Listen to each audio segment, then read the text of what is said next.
Salutations and welcome to the Anti-Federalist podcast. I am your host, Jacob Solt, and today I am speaking with Matthew Ochs of Reno, Nevada. Did I get that right, sir? That's correct, yes, Ochs, sir. okay. Mr. Ochs teaches U.S. History and American Government at Reno High School. He is nationally board certified and a co-author at Fulcrum Ed.com. That's FULCRUMED.com, a blog considering the role of technology integration with education. Mr. Ochs has graciously offered to come onto the podcast and talk about the Anti-Federalists. Mr. Ochs, thank you so much for joining me and helping with the project. Well, thanks for having me. This is a new experience for me with Google+, so I'm looking forward to it. Yeah, I've done 2 of these so far, and it seems to go fairly well, so I'm hoping to have the same good experience today. So, just as a kind of to begin with, what is your background understanding of the Anti-Federalists? What was your understanding before you got into them, and how do you see them? What's your general impression? Well, to be honest with you, I'm not an expert. Obviously, I'm a generalist when it comes to U.S. history. Oh, sure, that's fine. My experience with the Anti-Federalists, mostly, I like to tell the kids I think the Anti-Federalists had a better argument in terms of the constitutional powers that the Federalists were advocating, etc. Yeah. And when we do the in-class debate that I assign, I usually tell the Federalist camp that they really have to work hard to convince me because I score the debate. More often than not, I think the Anti-Federalists win because I think they had a stronger argument. So, again, I'm not an Anti-Federalist per se, but I think many of their points outweigh some of the points made by the Federalists, at least historically. Sure. What do you have anything that sticks out in your mind as to what you like about them, or what appeals to you?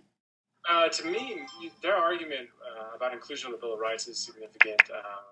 Sure. The idea that the Federalists didn't feel a Bill of Rights was necessary is somewhat hard for me to understand how they could try to advocate for no Bill of Rights. Obviously, if the state governments had Bill of Rights and the state populations felt that the state government could trample their rights and a Bill of Rights was necessary, I don't understand how the Federalists could view a Bill of Rights protecting them from national infringement would be necessary.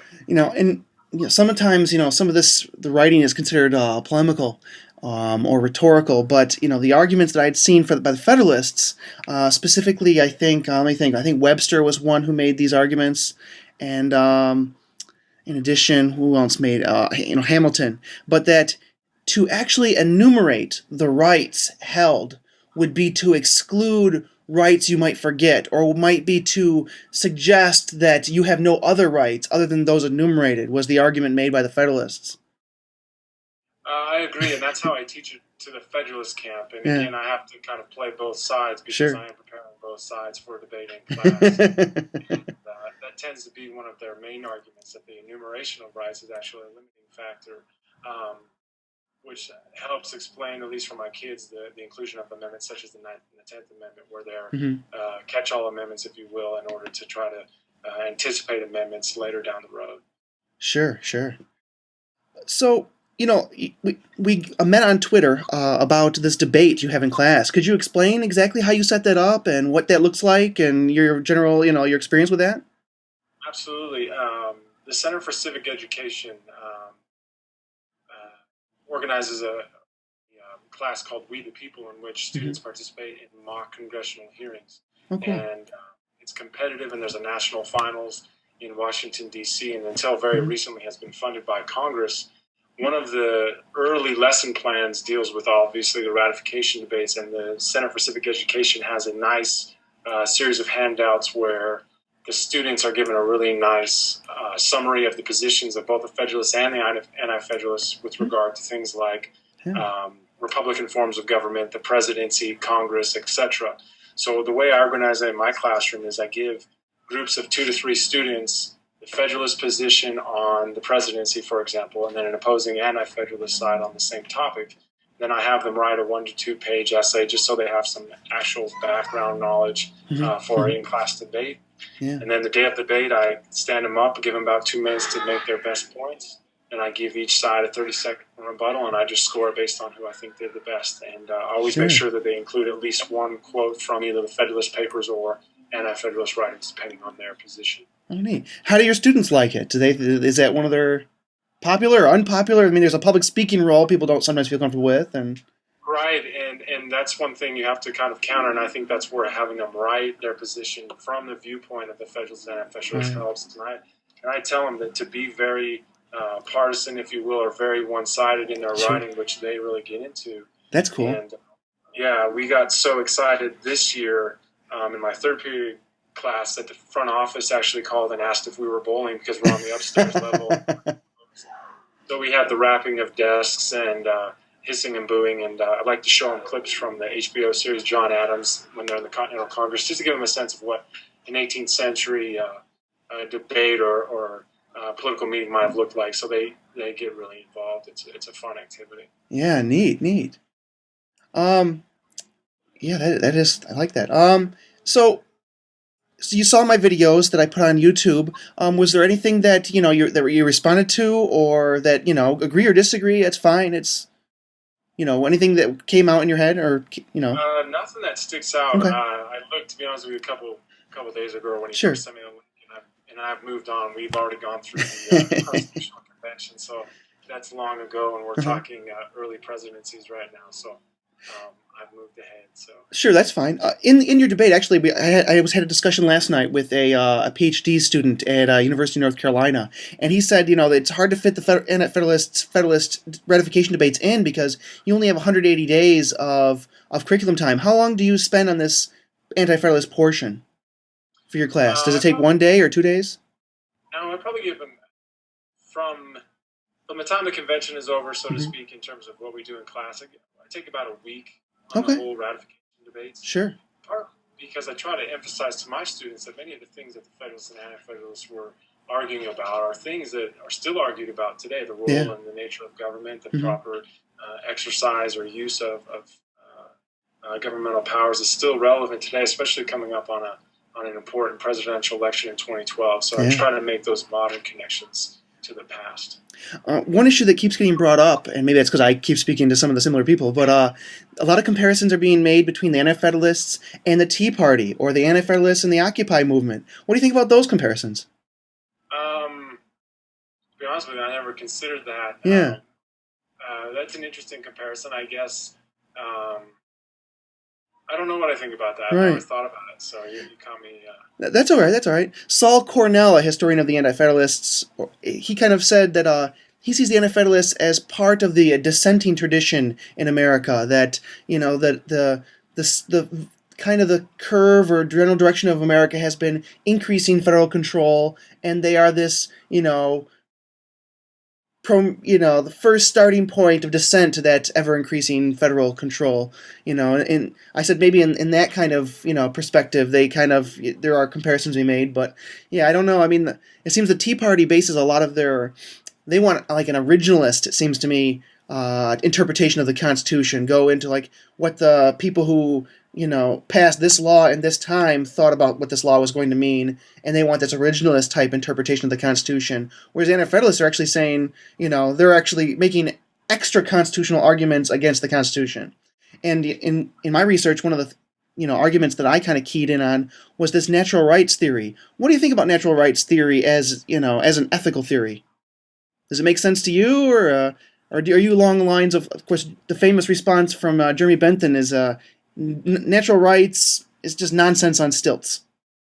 Nonsense on stilts. Well, we teach natural rights in our department. Oh, interesting.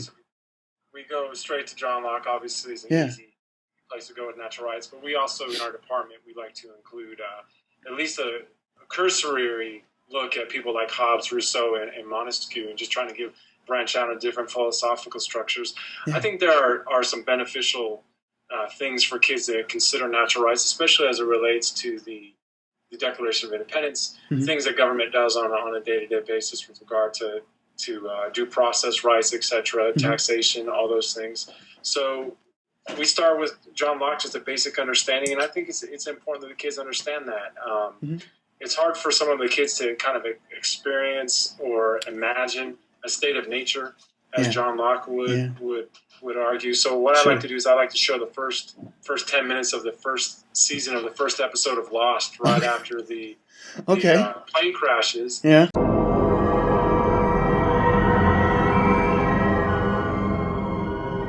This island is bad.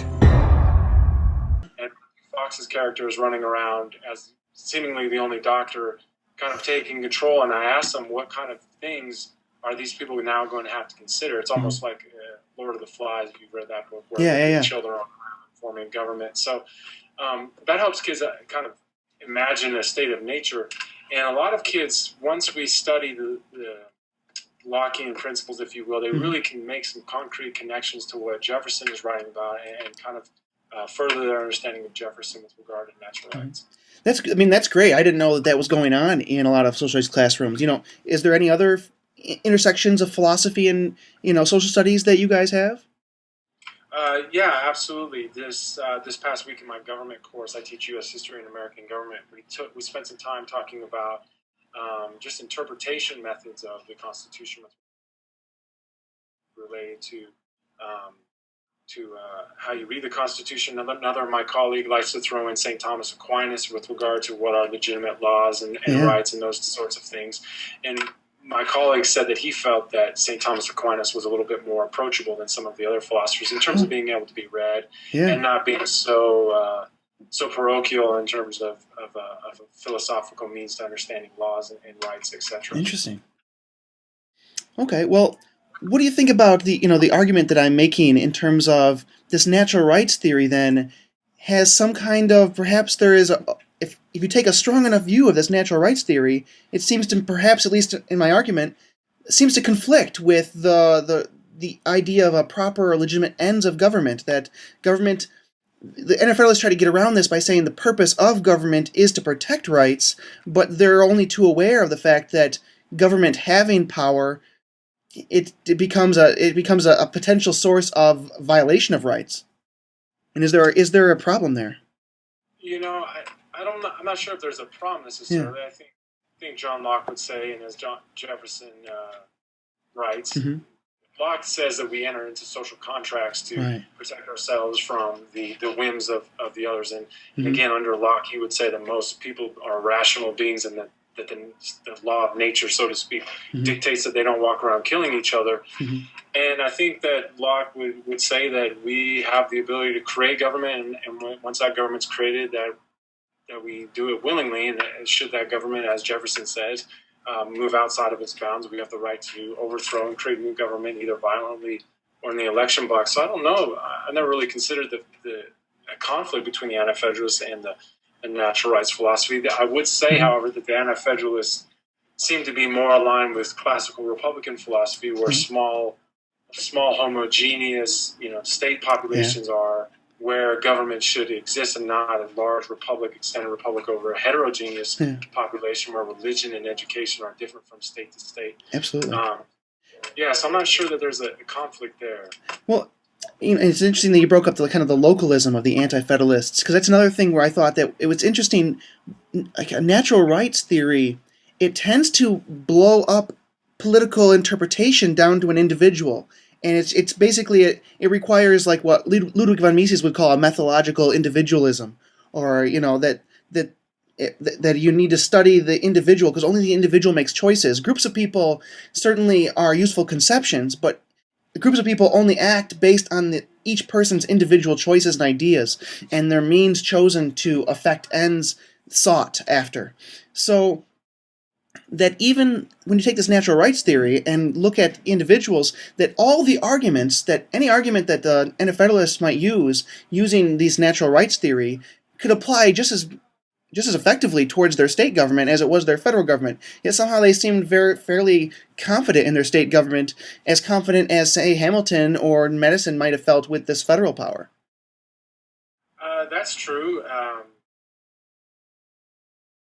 But I think Madison goes through a change, obviously, as he later comes, full circle, so to speak, from being actually at the Constitutional Convention and coming back to being Jefferson's kind of his protege, so to speak. Yeah.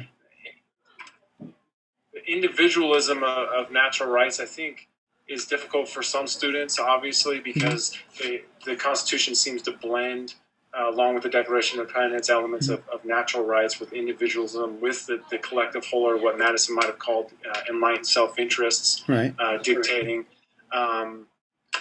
That's an interesting problem. I'm not sure what the answer would be to that. Well, so and also, the kind of the opposite of natural rights would be like a positive law theory. So you have natural law theory on one hand, which says that somehow in the nature of human beings, qua human beings, or by means of their rationality, or if you're using like Aquinas or Augustine, through a supernatural divine being, creates this law which stands apart from political associations. And whenever political associations, violate them, they're violating that natural law, and that's how things are measured. Whereas on positive law theory would say something along the lines that would have the attitude of we get our rights from that social contract that we have, entered into. So in a positive right theory, it is what is moral is what is equals what is legal because it's legal. What is right is what is legal, and vice versa. What is legal is right. Right. So, Again, I think that's where John Locke would say again, natural rights come from some ambiguous cloud or somewhere, right. either parochial or secular origin. But again, we enter into that social contract, which is a positive right, where we surrender or give up absolute freedom to protect ourselves. And again, I think that's an important point. So, what do you think about the social contract theory exactly? I know I didn't give you this in terms of the questions or whatever. I didn't think we would get into this kind of depth of the philosophy. I didn't realize you had an interest in philosophy. But what do you think about social contract theory? Have you ever read, like, say, Lysander Spooner and his, rail against the contract theory? I haven't actually, but I'm making a list of all the authors you're mentioning now. So my summer reading list is growing rapidly. Sure. I think the social contract theory is an easy concept for kids to grasp in terms of, sometime long ago in caveman days, people met together and said, okay, we're going to form government, etc. I think kids call into question sometimes social contract theory when they ask questions like, does my vote count? Do I actually have a say in the government? Does it actually listen to me? How would I change the government?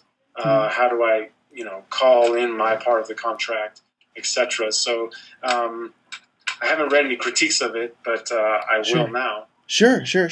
Well, and so here's the idea that Spooner kind of gives. He says, okay, so what we're going to do, he says that social contract theory is a kind of a philosophical Band-Aid, that it is this Band-Aid we're going to put because we believe in natural rights, but somehow we believe that governments have certain abilities to violate those rights because of this Band-Aid, this social contract theory.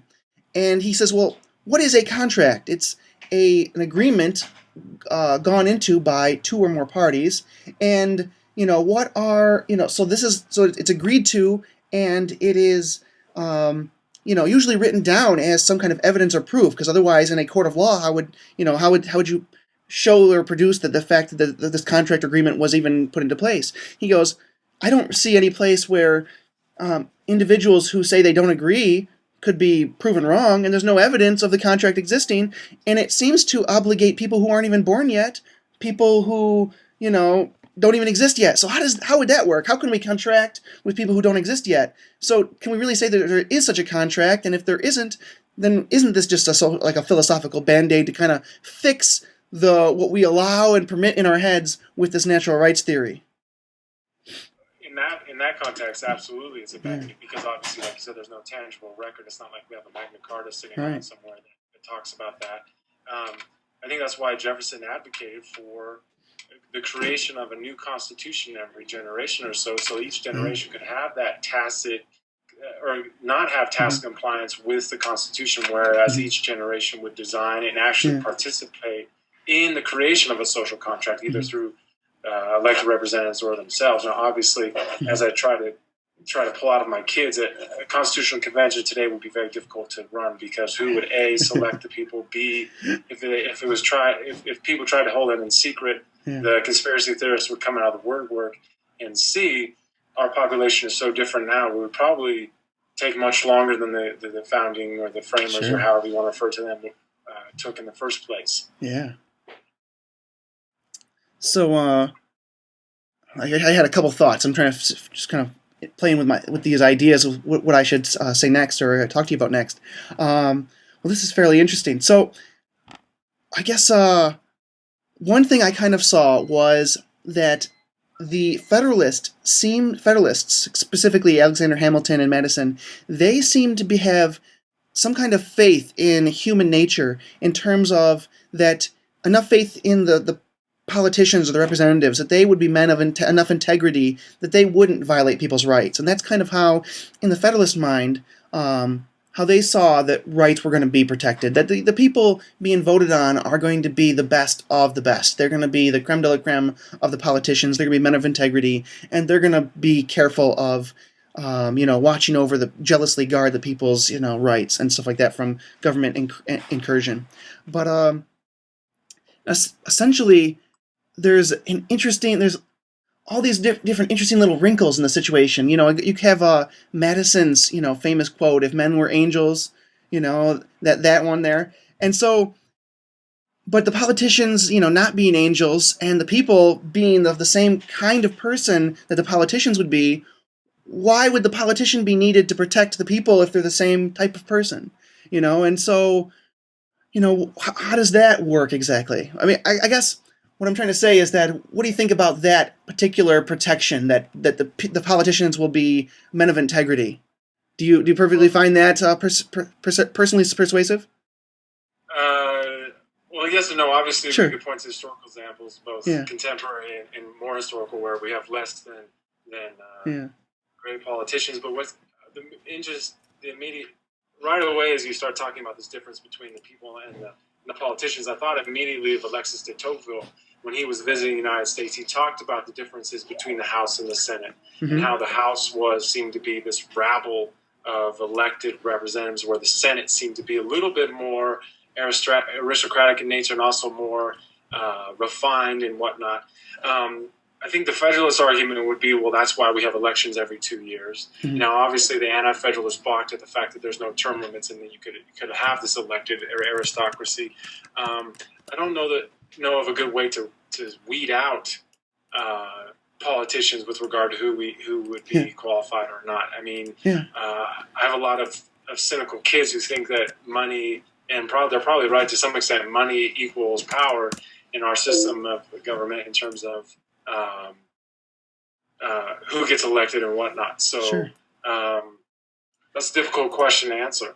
Yeah, that's all right. That's all right. And I don't think there's a good solution exactly. I think it's an interesting observation that we don't generally pull out, that, if government is created to protect rights, but the people who run government are the same kind of person that are selected to vote for those people. In other words, if someone is needed to protect our rights and that person must be voted on, the people voting for them are the people who are somehow not responsible enough or need that protection. Does that make sense? That the people who are selecting the protectors, why do they need the protection? If they're, responsible enough to select the rulers, then why are the rulers needed? I think there's an implicit faith in mankind, and at the same time an implicit lack of faith in mankind that's juxtaposed. Absolutely. And to be honest with you, a lot of my kids ask me if that's the reason the Electoral College exists, where the founders trying to filter the voice of the people. And keep in mind that, many people forget that the 17th Amendment drastically changes how the Senate is chosen. Prior to that, obviously, state legislatures picked the senators, and again, that was almost as a filtering, but with increases in democratic representation, etc. In the early part of the 19th century, we get the 17th Amendment. But I think that's an important question to ask kids, is how are politicians chosen? How do we make sure that they're good and right people? I once had a professor at the University of Nevada tell me that although that there are crooks and whatnot, Americans, for the most part, do a pretty good job of selecting presidents and politicians, and we went a couple rounds on that. But the founders did, I guess I should say the Federalists tried to put in some minimum requirements in terms of age and citizenship requirements, thinking that with age came wisdom. But maybe we should reconsider some of the qualifications to be a political leader in this country. Yeah. I mean, as long as you're a person, right? I mean, as long as, men aren't angels, could anyone be qualified, really? You know what I mean? Isn't the idea of ruling over others, at least even if it's for a certain elected time, isn't that something, isn't the assumption there that somehow you're wiser or greater or something, that's juxtaposed somehow? I don't know. It's an interesting mixture, I think, of this trust in human nature and distrust at the same time. That's an interesting way to phrase it. And one of the things I point out to kids, especially when it comes to Article 3, the judicial branch, is that really there is no constitutional requirements for being a justice. Yeah. You know, if you are, I like to joke with my kids that if your little brother or sister can get confirmed by the Senate, then they're the next justice of the United States. So that, sure. I don't know how you kind of weigh that in with the requirements that the writers of the Constitution put in with regard to trying to filter this government. One of the things it was in my research paper. Actually, I'd be curious to ask you this: is it seemed to me that the Anti-Federalists thought that the purpose of government was to protect rights, and so this is kind of the idea of John Locke and going from a state of nature to a state of civil society in which the person in nature gives up some of his natural rights in order to enter into civil society, that he may have better access to stuff, he can buy his iPod and things like this, and this is kind of the state's, this is the purpose of government. He enters into the civil society because by entering into civil society he can gain better stuff for himself and he can gain greater security. He doesn't always have to worry about other people in a state of nature attacking him and him having to defend his natural rights, that in a civil society he gives up some of them that he may have more security and more economic potential or opportunity in that. What do you see as the purpose of government exactly? I mean, is it like that for you, or do you agree or disagree with that, or how does that play in your mind? For me personally, like I said, I tend to lean towards the Anti-Federalist idea that the purpose of government should be to do as little as possible, at least in terms of a broad strokes, and then secondarily protect rights. And again, that kind of influences how I teach, obviously. And you could probably walk down the hallway of my school and get a different opinion. But if we look at contemporary issues, my kids like to bring up things like healthcare reform and national taxation policy and whatnot, and they always try to ask me what my opinion is, but I try to leave them to their own, because I don't want to influence them unfairly with regard to me being the teacher and them only following one viewpoint. Oh, that's interesting. That's interesting. Do you think, I don't know, I mean, how would... I don't know. I mean, I don't want to put you in the spot again. This isn't a question I gave you ahead of time or anything. But how does if you have? I mean, I don't. Did you say or did not? I don't want to put words in your mouth. Do you believe in natural rights or no? Do you think that works, or I mean, there's other ethical theories. Obviously, there's utilitarianism, other things like that. Yeah. I mean, I'm not a philosophy teacher, and I'm sure. A generalist in terms of. I mean, my degree is in education, so that's one thing. But I believe there's natural rights. I like the notion that the government has to go through a process if they're going to deprive me of life, liberty, or property. Okay. So I guess I would agree that people are born with certain rights that are, as to use Jefferson's Declaration, are unalienable, and then if they are to be taken away, there has to be some type of due process. All right. So, given that, do you see any way in which having a natural rights theory for yourself that influences the way you might interpret history? That is, natural rights is kind of a universal ethic that, when subscribed to, it doesn't matter based on the location or cultural context or time. So when you read history, I think that maybe that idea can change how you interpret things. Do you find that at all? Yeah, absolutely. Especially when it comes to issues related to the American Civil War and slavery and whatnot. I think it helps me kind of understand that issue better. And, people like Frederick Douglass wrote about certain rights and how if certain rights aren't included, other rights are mere allowances or whatnot. It could be taken away on a whim. I think it definitely does influence how I read history. Obviously, there's no one right way to read history, but based on my experiences teaching and also as a student, I think it definitely influences me.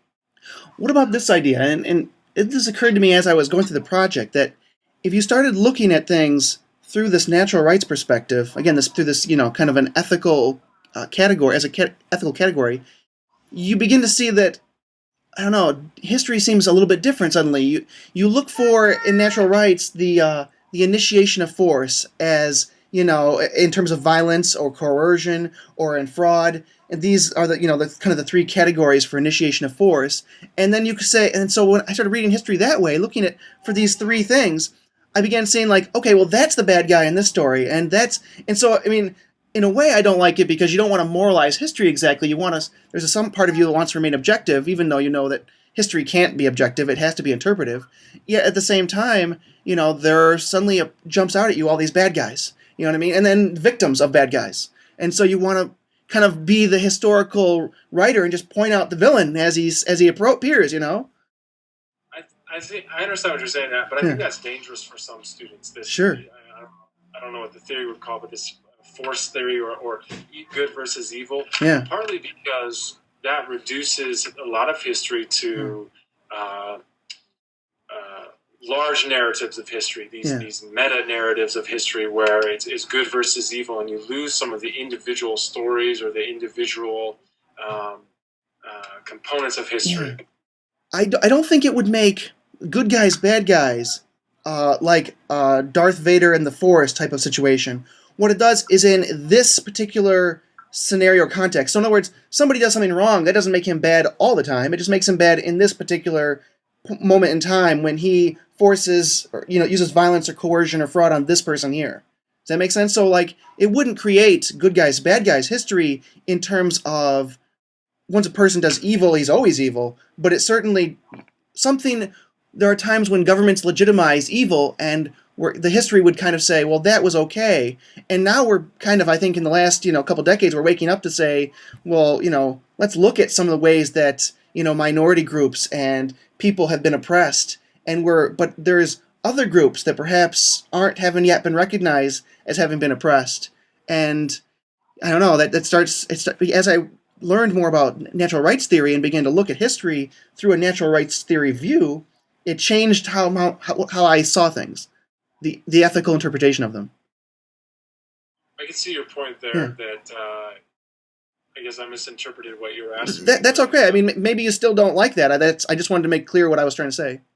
Oh no, absolutely. I think that's a lot of kids fall into that trap. Is they fall into a history that is preordained. Sure. Or, yes. It was bound to happen. Yes. Or as if to move agency away from people that lived in the past, and so students often simplify history into, well, they weren't as complicated or as sophisticated as we are, so obviously we are better than them, or etc. So I could see how that could cloud historical judgment or historical reasoning. Sure. Yeah, I think that's the kind of the interesting thing is that in a natural rights interpretation of history, everyone's given the same ethical agency. Where it basically is, again, being a universal ethic, it tries to put everybody. It assumes that basically two things. It assumes that each individual has equal ethical claim, which means there are no super individuals or sub individuals. That all individuals have equal ethical claim, and that people have personal private property. That somehow that this is a necessity for life. And that's kind of like the two. I think premises you have to accept. If you didn't accept one of those two premises, I don't think you could have a natural rights theory. I would agree. So are you not a fan of that premise when reading history then? Which one's that? The viewing history through natural rights lens then. No, I'm becoming persuaded in that direction. I didn't really. I mean, I knew about natural rights, but I certainly wasn't convinced. I liked Bentham's little phrase there that it's I'd like to pull that one up for you actually. It's quite funny. So someone was asking Jeremy Bentham about whether people had natural rights, and he said, "Natural rights is simple nonsense. Natural and imprescribable rights, rhetorical nonsense. Nonsense upon stilts." So in a way, it seems natural rights seems like a thing made up, right? It seems like a thing that someone just said. For someone who doesn't believe in natural rights, you can say, well, you just made that up. You're You're just claiming to have natural rights. You're claiming that it's apprehended by the reason and rationality. I don't see it, therefore you have no natural rights. And so it's kind of one of these interesting, philosophical things that, the natural rights person is making the argument that these rights are something that should be able to be apprehended by the rational mind, that any rational mind should be able to see that. So you're left in a situation where either people are irrational or they're just missing the argument. So somehow but I think there's more than that. People can just differ in opinion. So I don't know. I mean, I'm not completely persuaded. I don't think it's, set in concrete, but I am personally being persuaded in terms of this natural rights theory because I like one thing, I don't believe it because it does this, but I like that it has this result, that it does have this universal ethic, that it does not allow this exception based on particular law. So it would change a lot of things in terms of it moves the ethical question down to it dissolves the political into an ethical question. You know what I mean? It takes the complexity, which is politics, and it says that politics is really an ethical question. It's basically how are people treating other people? Are they treating them in a good way, in a voluntary way? Are we having voluntary consensual relationships, or are we applying force or coercion or fraud on people to get our way? And I'm not sure if using those three methods are a good way to build relationships or societies. I would agree with you there. It does challenge the way we think, and to be quite frank with you, a lot of my kids have a hard time. I have a hard time explaining to them that point you brought up about are people irrational or do they just not get it? Yeah. How does it explain? I like to joke with them that they have classmates that they wouldn't want voting, let alone driving a car. So how does it explain, who's irrational and who's not? And I never seem to come up with a good answer, partly because I have 180 school days and I have to get through a set curriculum. So I don't have a lot of places to kind of go down and follow some of this. But It is a difficult question that I challenge my students to answer that I don't always necessarily answer for them. Yeah. I think, I don't know. I mean, you may not like this particular author, but he is kind of blowing me away right now. And this is Ludwig von Mises. And and he's got this huge book. It's called Human Action. But just, maybe read the first chapter. And if you're not blown away, say it's, not for you. But he determines, basically creates a new science, so to speak, or a new way, he calls it praxeology, which is the study of human action. And it's fairly interesting because it's all a priori. It's not based on experience or empiricism or this kind of thing. So it's not a science in that term. It's a science of the way of thinking. And it basically says that if human beings are, valuing agents, that they choose means to accomplish ends, and based on the ideas they have in their head as to what will accomplish those ends. And it doesn't matter whether they're wrong or right. You know what I mean? You might have a witch doctor who thinks that leeches, will cure the patient, but if he thinks it's going to work, then it's a rational thing. Even if he's wrong, because right now doctors, treat cancer this way because we think this is the best way to do it. But 50 years from now, that might not be the best way to do it. The doctors now aren't irrational. They just merely have different ideas. And so stuff like that was really kind of amazing to think of things like that. That made sense to me. That is interesting because, like I said, a lot of kids will automatically assume that those in the past are irrational because they obviously don't have access to the information or the technology or the benefit of looking back on history. So that's an interesting premise. Yeah. So, was there any other questions you had for me? I think I've gone through most of the things. I might want to, take a back look over our conversation and get some more questions for you. But do you have a time constraint in any way, or? Just from my wife and dinner being. Oh, well, I don't want to keep you from them. And certainly we can, start to wrap it up here. Do you have any questions or final comments or a blog you want to perhaps plug? No, I just like to thank you for the opportunity. I'm not sure how much I helped you. Oh no, this has been great. To terms of your project, but I would say that one of the best things that people could do that are interested in the founding generation is call their legislatures in Congress and ask them to refund. I'm not sure where it is now. I should have looked before I came on, but the Center for Civic Education was formerly congressionally funded, and I'm not sure what the funding is done, but the We the People program that puts kids into mock congressional hearings where they answer questions about the founding and our government is a very important program, and I encourage people to call and write and email and get that supported. And like you said in the opening, my blog with one of my colleagues is fulcrumed.com, and we focus on technology integration and education and how we can balance the two and things of that nature. But again, just thanks for the opportunity. I really appreciate it. And this is one more example of why social media is a good thing and not an evil thing, as some people like to paint it. And thanks for the opportunity. Oh, great. Well, thank you so much for, graciously coming on and helping me out. I very much appreciate it. And, if you email me the links to those sites, whatever, I can maybe put up an annotation on YouTube, and a little thing will pop up right now, and people can click on it. That'd be great. All right. You have a good evening now. Thank you, Mr. Ochs.